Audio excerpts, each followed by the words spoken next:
السلام عليكم ورحمة الله وبركاته وأنا وناكسن ملك استوى تشوكتان هلكا أن نغلا سعوتان وكافتانكي سياسة إيا علي حراري بل هدبا علي حراري أيين ويدين دونا برنامجيدا ونوغو تلقلي ونا كلا تلقلي تدوينها كحيلان كافتانكا سياسة وربل علي هيه ياسين waxaan ku hadli doonaa dhinaca dhaqanka siyaasadda iyo fanka Soomaalida ayaan maanta eegi doonaa aan ku bilaabo sanadkan aan ku jirno 2000 ama 2017 ayaa wanaga magac u bixin jirnay marba ama madaxweynaha noqoto ama ha noqoto xisbiya siyaasadeed ama ha noqoto sanadkii abaaraha ayaan magac u bixinay sanadkan waxaan u bixiyay dhinaca Soomaalida weey hadda sanadkii kufsiga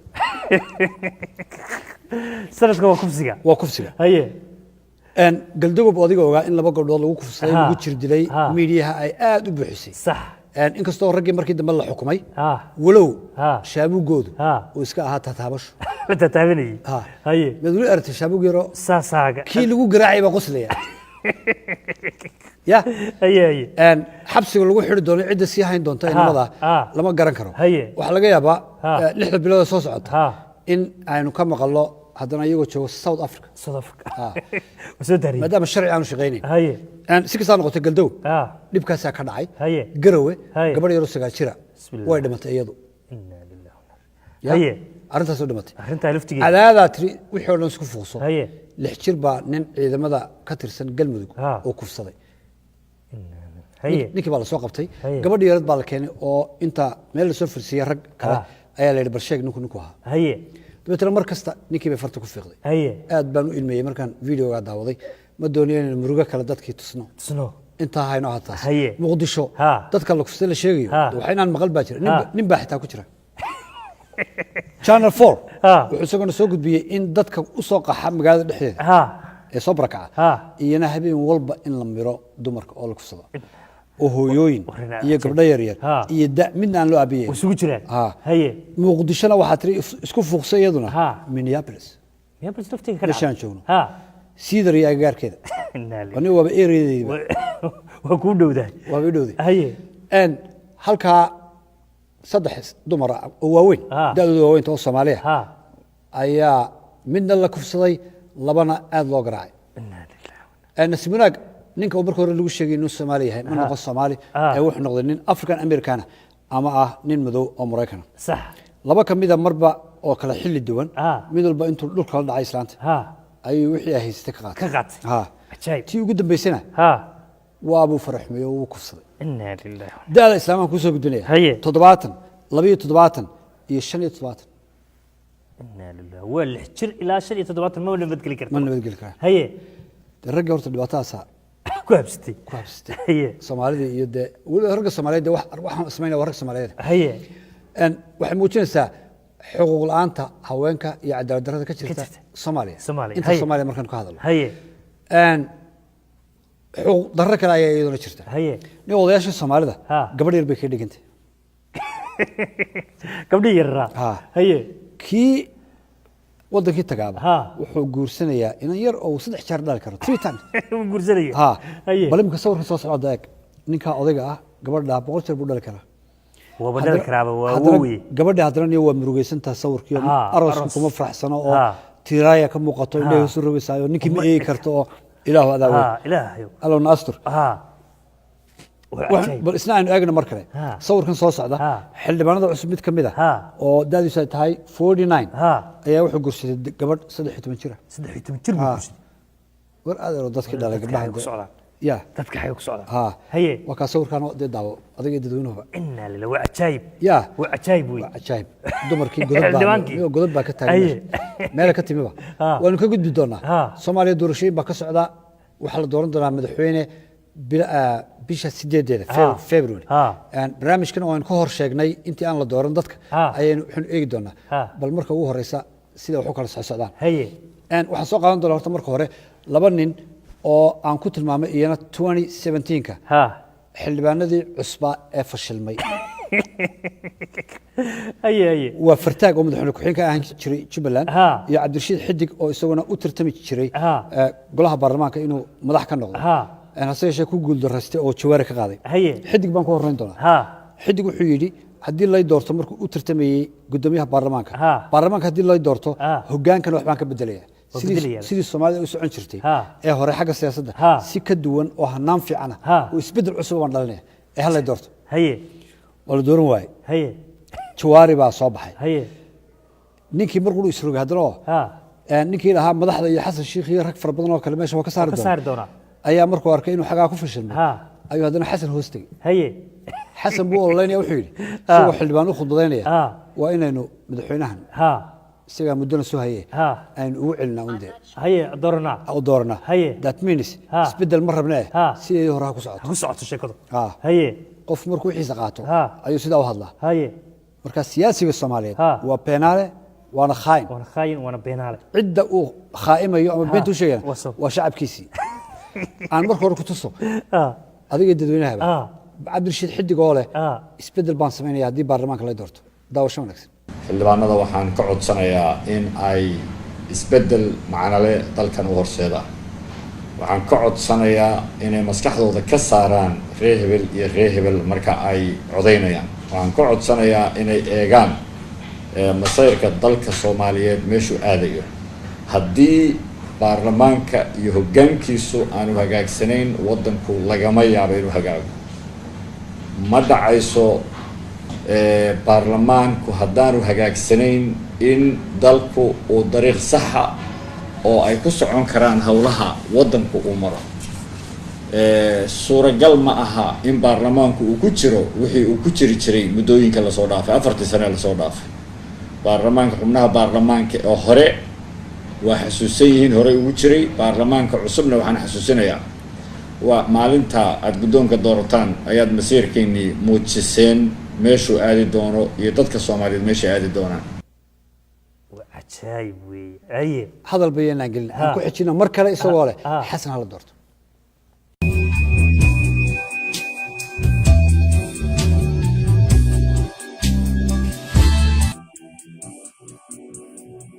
waxaan soo jeedin lahaa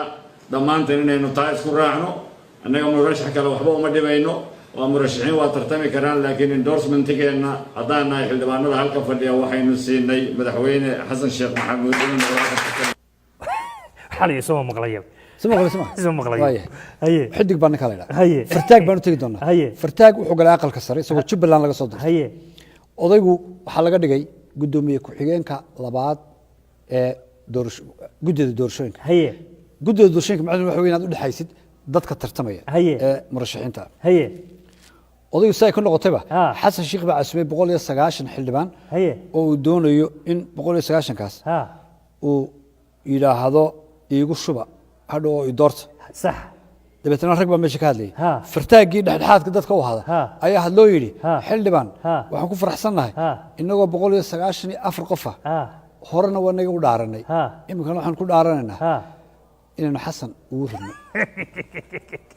fursad baaba odayga loo dondoonayo jawaarin baa warqad hoos gooyay adar saxeexdaadaba asin dhexdhexaadnimadaadii waad ka tagtay waad gaftay markaasuu is xasuustay xusuus ninkaas xasan sheekh uu fashiliyey fashil weeye aan ku tuso odayga waa fartaag oo arrinkaa ku fashilmay waa kan waxaa weeye nidaamkii iyo systemka hore in wax laga bedelo waxay meesha marahayeen aan dib loogu noqonay hore loo socdo mudane madaxweyne sidii senatar xildhibaanada iga horreeyey ee iga waaweynaa ay sheegeen 184 xildhibaan 6 kalimaad maasha allah 190 iyo abof xildhibaan oo aan la soo qasbin oo timid waxay u timid waxaa weeye danta dadka meelay ku jirtay ogaadeen taasoo ah inaan gadaal nin cusub oo hadda yimid oo sidii xildhibaanadii sheegayeen isbarashadiisa 6 bilood war adiga magaca muxuu ahaa xagee laga soo doortay hirshabel maad ka timid ma galmudug baad ka timid ma jubbaland baad ahayd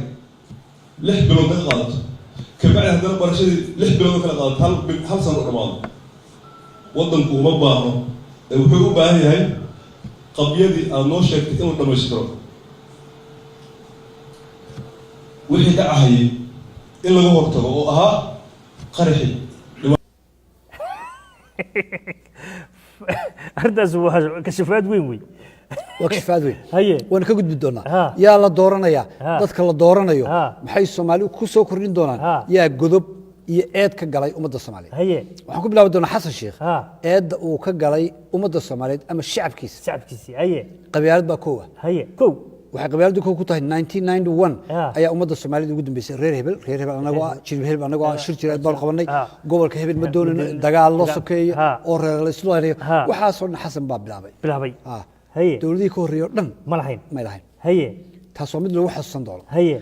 cidda imika u dooranaysaana ee xildhibaankiina ninkaas isna godab buu ka sii galaya hadduu xasan doorso haye xasan wuxuu ka tirsan koox xidhan dambe jadiid oo hantidii ummadda iyo maamuladii oo dhanba iyo masabyadii iyagu laqay xasan hadda iyadoo la wada og yahay dam jadiid inay jirto ayaa xasan shaqo u taagan wax dam jadiid leeyahay ma jirto caalamka oo dhan baan qoraya waayahay xasan laba ra'iisul wasaare ayuu shaqada ka caydhiyay labo isagoo dictatornimo iyo madax adag isticmaalaya labadaba iyo ana madaxweynaha labadan saacid iyo cabduul sheekh axmed ayay kala ahaayeen labadaba wuxuu shaqada kaga eriyay sidee loola hadlaa faarax cabdulqaadir oo saaxiibka ah lama hadli karaba waa shakhsi jacayl markaa ay dantii ummadda Soomaaliyeed u burburiyay waa mid lagu xasuusan doono wuxuu kula danta ummadda Soomaaliyeed u burburiyay shakhsiga labaad oo ah Cabdikariin Guuleed oo markii horena wasiirka arrimaha gudaha ahaa ayaa iscasileesh markii uu shaqadiisa gudan kar waayay intaas markii ay dhacday ayaa waxa dhacday in hadii Ilaahay ku run yahay uu hadana u ololeeyay inuu madaxweyne ka noqdo cadaado guulada cadaado ka soo carreeyo isagii wuu la hoos joogay hadda ninka la garan niman xasan ma garanay Cabdikariim ma fahmi karo ninkaas uu iska agfiyo waxa xasan ku soo shaac baxay oo dadku ay ku barteen boobka dhulka banaadir oo dhan imika gudoomiyaha ninka ka ah gudoomiyaha gobolka iyo xaaska ama marwada kuwaad waa ilmaadeer qorigu baa la soo dhiibayaayo 16 dhul si 20 dhul oo jago isi 20 moogta wala boobaya marka dhulkiina aad baa loo boobay hantidii ummadana eber buu ka dhigay haye garabkiisa kuwaad xasan sheekh waa Ethiopia Ethiopia shalay waxa lagu eedeynaya Cabdullaahi Yuusuf baa la yimiyo soo kaxaystay haye xasan iminka cidba ormaysa deeynaa xabashida iyo Ethiopianka soo wata ma waa jira haye iminka Ethiopia laga carari jiray ayaa ninka wata wuxuu yahay nin khatar lagu faanaa haye Sheekh Shariif ayaan ugu gudbi doonaa meelaha uga eegay isaguna ninkan odaga haye horta nin xukun soo qabtay hadduu soo noqdo ilaa markale hal doorto waa nin doonayay wax kala bax meesha waska cadda wuxuu ku ilaahay hadduu shaqo kala haysan lahaa hawlihiisu iska wadan lahaa waayo waxan waa dib iyo hasal waayo uu soo noqday haye shaqada wuxuu ka yariyay farmaajo haye ra'iisul wasaare haye oo waxaad moodaa ra'iisul wasaaraha dagaalka u dhaxeeyay madaxweynuhu in Shariifkan uu yaqaano ra'iisul wasaaraha hadduu imika qabsaday isagu ra'iisul wasaaraha loo keeno sidoo buu la dagaalamay haye wuxuu kaloo ka mid yahay isaga iyo Sharmaako Umar Cabdishiis Sharmaako iyo Cabdiraxmaan Cabdishakuur saddexdii badda iibsaday weeye badda ama hadda firaan ama yada firan badda Soomaaliyeed imku muruq ka taagan yahay oo 2 sanadood dambe maxkamadda sii socon doonto saddexdan nin baa iibsaday Shariifku laakiin markuu isbaraxay wuxuu yiraahdaa anuu madaxweyne ahayo waxba ma ogeyn marka ninkan waxba ogeyn hadii uu soo noqdo sidoo ma waxba ogeyn cirka la iibsan doonaa markaan sama marka cirka la digi doonaa haye ilaa ma ogeyn isaguna waa ka haye shakhsi jacayl buu sameeyo wuxuu furihii wadanka dhan farta ka saaray Sheekh Shariif bariga wadanka haystay madaxweynaha ka ahaa Shariif Xasan wuxuu dhowdiyay Shariif Xasan baa marna maaliyadda iska dhigi jiray wasiirka maaliyadda marna gudoomiyaha baarlamaanka noqon jiray ninku doonan eeri jiray isaga ku shaqaysan jiray markii dambe isaga yiri reer Baydhabo iyo Bakool xildhibaanadooda dhan ayaa ku dooran doona waxaygays kharashkiisa markuu qaatay ayuu riday ciidoo cudan weydaaday Shariif waaye Sheekh Shariifna waa sida Sharmaarke Umar Cabdishiis Sharmaarke iyo Cabdishakuur oo iyana imika orday madaxweyne orday labaduba waa si badheera nimankii badda iibsaday badda iibsaday nimankaas in la doorto ma hadda haye waxa ku soo haray farmaajo waa nin aad u wanaagsan reer Muqdisho dhan baa daba orday calaamo iyo sacbad dabooda laakiin waanagi barnaamijka hore ku sheegnay in ay wax ka khaldan yihiin oo dadkan digdigle ee durbaanka tumaya kuwii dooranaya ma kuwii dooranaya waa nimanka gudaha ku jira baarlamaanka marka farmaajo xilli khaldan buu yimi Soomaaliya waxa inuu yimaado xilliga ay dimuqraadiyad iyo wanaag iyo dad jecel ay jiraan ayaa madaxweyne macaan loo baahan yahay maaha imika madaxweyne macaan loo baahna marka farmaajo xilliga one man one vote markay timaado oo kale ayuu soo shaqayn karaa marka kaliya iska noqon la tarsan baa ku soo hadhay waxa ka muuqda isaga ciilqab wuxuu aad ugu ciil qabaa damajadiid wuxuu aad ugu ciil qabaa dowladda Itoobiya wuxuu hore u sheegay hadduu waddanka qabto Gabre ninka la yiraahdo oo madaxtooyada la yiraahdo uu fadhiyaa inuu eri doono ninka sidaa u ciil qabaa uu argoosan doona dagaal buu geliya mar haddii uu dagaalkaas iclaamiyo sheegana waxa la dagaalamaysa isagana Itoobiya waxa la dagaalamaysa damajadiid madaxba la soo kacay maayo London ha iskaga noqdo intaasoo eedood ayuu raggaasi ay ka galeen in maanta ay soo taagaan ama hadday soo noqdaan waxa mas'uul ka ah xildhibaanada in shacabka Soomaaliya baaboo dii ragga la doorto iyaga mas'uuliyadda iyaga gacanta saaran waxaan ku tusi doonaa sida Itoobiya loo xiisaynayo ee looga dhiganayo walaalo beelihii Soomaaliyeed ayaa qaarkood leeyihiin walaalo wada dhashabeena nin ka tirsan beelaha Muqdisho degan ayaa shir beeshaas isugu timi ayuu wuxuu ka jeediyay khudbad cajiib oo Soomaalnimo oo wadaniyad aad u fiican ay ku dhisan tahay maanta Itoobiya ka dhigana walaalo buu leeyahay warma inagii walaalahay baa kala fogaano oo kuwii jaarka ahaa dalalkii isticmaalka ayaan u kala dhumanaan idhaahno walaaleenahay bal ninka aan ku tuso oo ah afhayeenka beeshaas uu u hadli doono sida dhiiran ee wanaagsan ee wadaniyada ee Soomaaliyeed ee u hadlayo nimo iyo sharafkooda soo cishadaan iyo inay diidaan gumaysiga aniga subaxna Itoobiya raali ka noqon ma haddii idinka raali ka noqoysiin war ma Itoobiya raali ka noqonaa war ilaahay laga cabsado Itoobiya ma raali ka noqonaa waxa aan shalay heeriyad iskaga tuurnay dagaalkii meeshaan ka dhacay 6 bilood xornimadii aan helnay habartii janday fareysan maxay tir Soomaaliya xornimo waa ka dhacday amni la isku halay karo waa jira laakiin kii anaga aan rabno ma aanaytin ilaahay idigu dhaariye fiiri kii anaga aan rabno ma aanaytin markii ay arkeen inaan isu gurmahayno oo waddankeena aan difaacanay waa marka waa u jeedin heeriyada waxa na saarayna waa taqaaniin waxa naga qaadayna waa taqaaniin dawladda hadda joogto oo la leeyahay dawlad waaye habeen 6 saac lagu wareejiyo xukunka habeen 6 saac lagu wareejiyo maantana waa arkaysiin meesha maartay ay marayso waa u jeedin ragii ku wareejiyay 6 saac oo habeenimo meesha kula wareejiyay beledka waa joogan hawiye waxa la rabaa inay indhaha kala furaan la rabaa indhaha inay kala furaan lama rabo in dulmi la isku garbeeyo lama rabo waxaan leeyahay marka warkeyga xoogo maartay waa xamaasadaysan yahay raalli ahaada hadalkeyga waxaan idinku sheegaa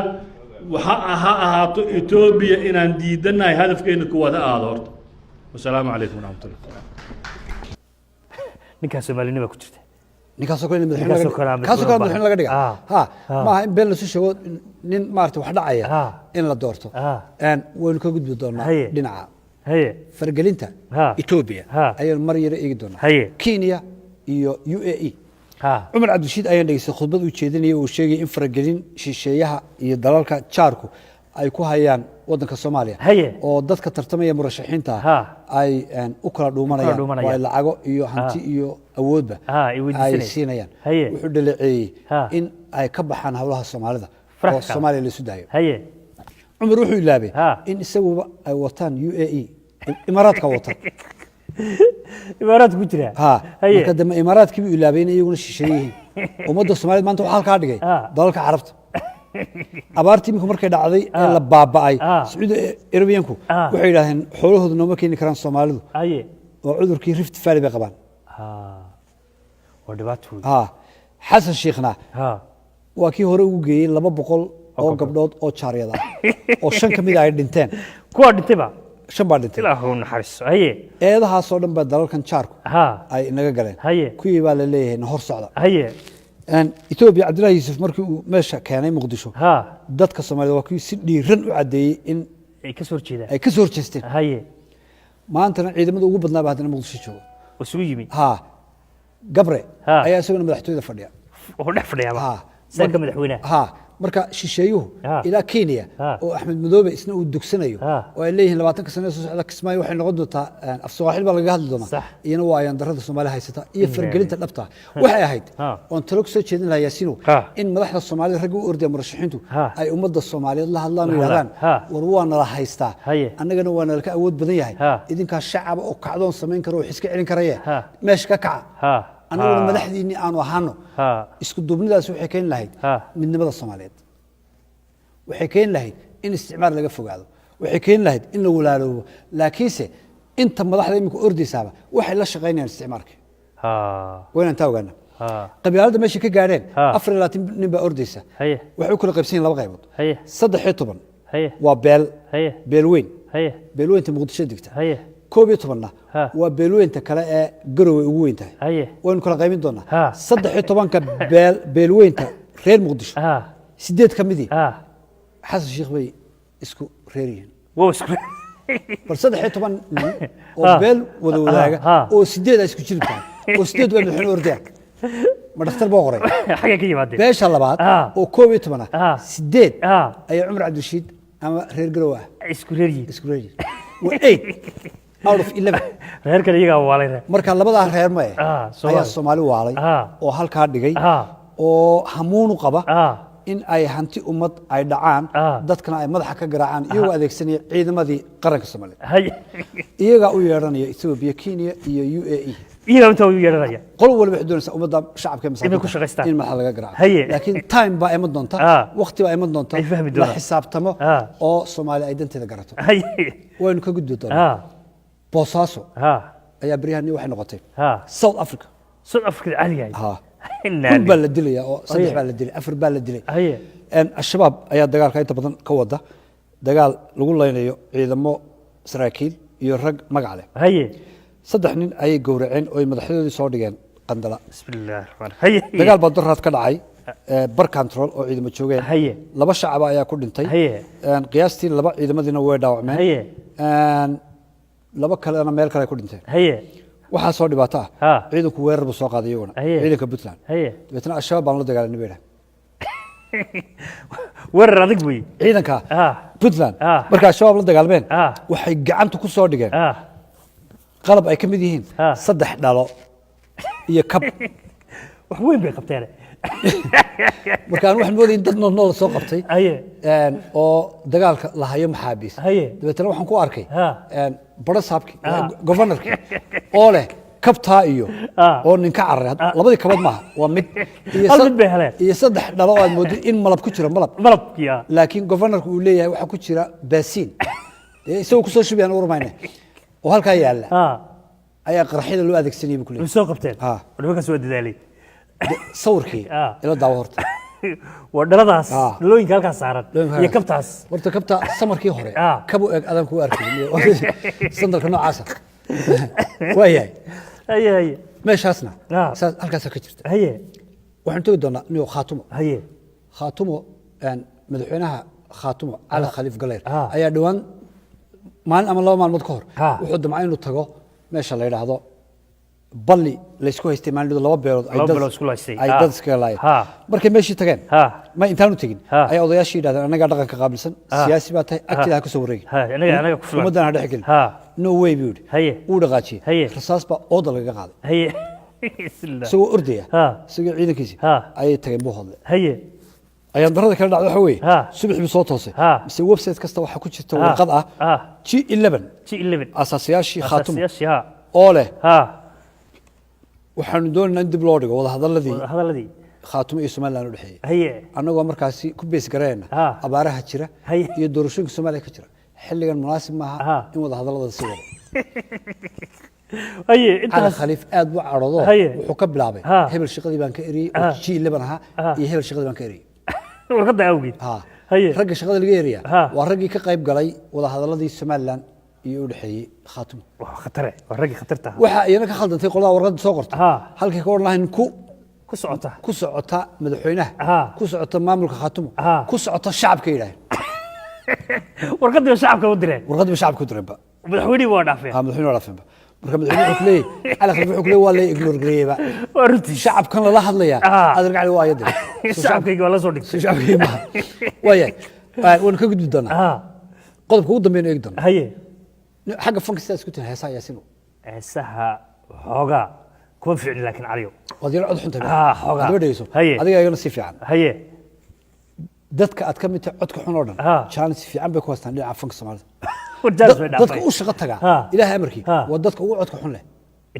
haye dadka haddana aad aragtay dadka Soomaalidu dadka ugu jecel yihiin daawadan ama dhageystaan waa dadka ugu codka xun leh codka xun baa shacabka xitaa jecel sax marka waxaad ku buuxinaysaa haddaan sirta ku soo sheegay marka ugu horeysa live maaha CD baad gashanaysaa iska noqonaysaa haye afkana wada dhaqaajinaysaa haye marka heesaysidna waan lagu stage ka lagu yimaado dad badan yimaada dad badan lagu camiraa hal cuntay bay goorma imanayaan oo lagu xidhaa jiq laga dhigaa haye muusigan waan codkaaga xun lagu bixiyaa soo madgar ereyadu cilmo ma dhigeysto waxay tahay sidooda ma haye nin baan arkay ku heesaya ugubnimo xishood leh ugubnimo xishood leh afka kama cadayn karo ergana uma diran karo caashaqo ogeysiis ma leeyahay waxdar daahir marka inuu hees gabdheed u qaadayaba war ma hayo waxaan xasuustaa hees uu ku qaadi jiray xasan aan samatar ayaa markaa shineemooyinka Hargeysa 5 Oktoobar la oran jiray markaan gollo inta filmka movie-gu imanayo ayaa la sii daari jiray marka xasan heestiisa waxay ahayd yow sheega la la la la ya ogeysiya alla yow sheega smoke unsigii bay shidaysaa smoke unsigii bay shidaysaa ismanoogay علي اللغة عادي يا مركز هذا ولدن أو كل حلو مكان سماه نيك أرشي قرطة واي برامج كني ياسينو أنت أيان ما أنت كسوكو بيه واي علي عادي هذا يمر لبعض يمر سد حد أمهات سنتهاي تدويني نشرفت له إن قد داونا يأتون كمل كستوات شوكتان وأنا بقى ياسين دعالي يعني كجت جيا سدايو نبت جليو